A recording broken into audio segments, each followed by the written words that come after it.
of what do we do with those youth who are further into the system and maybe returning back to their home, how can we transition them back to their community? Or those youth who, maybe this is their last chance, they've had a lot of issues and one more kind of thing that occurs, one more offense, one more slip up, and you are sent out of the community. And so through those conversations, Day Report emerged. We've been in existence since 2000, and we're actually our own little center, so we're not at the Lutheran Social Services Program Center. We're actually, where City Hall is, we're on 315 North 4th Street.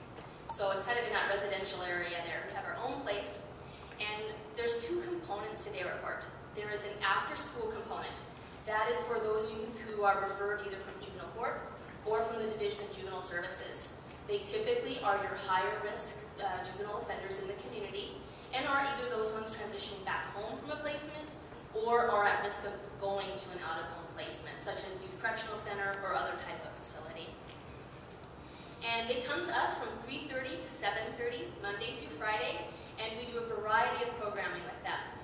To help, basically our premise is if we can increase coping skills, hold them accountable, and help connect them to community, they'd be less likely to continue to progress through that system.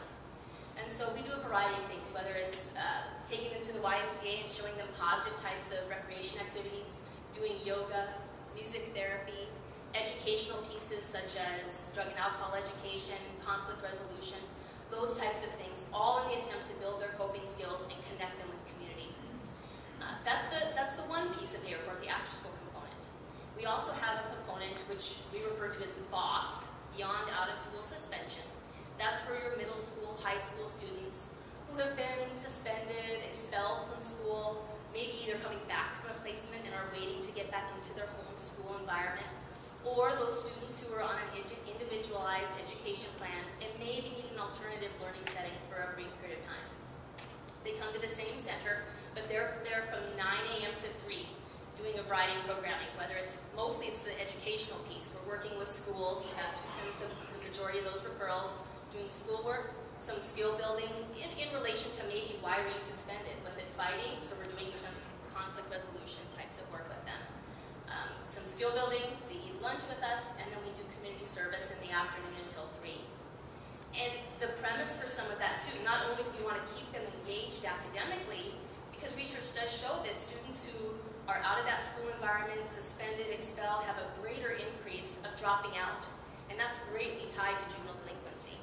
And so we want to keep them engaged academically so that when they go back to their home school, they're able to reintegrate, be still on task, and hopefully stay engaged educationally. The other part of that is the supervision piece. If a student's not in school during the day, the majority of parents are working, and so they're left at home unattended.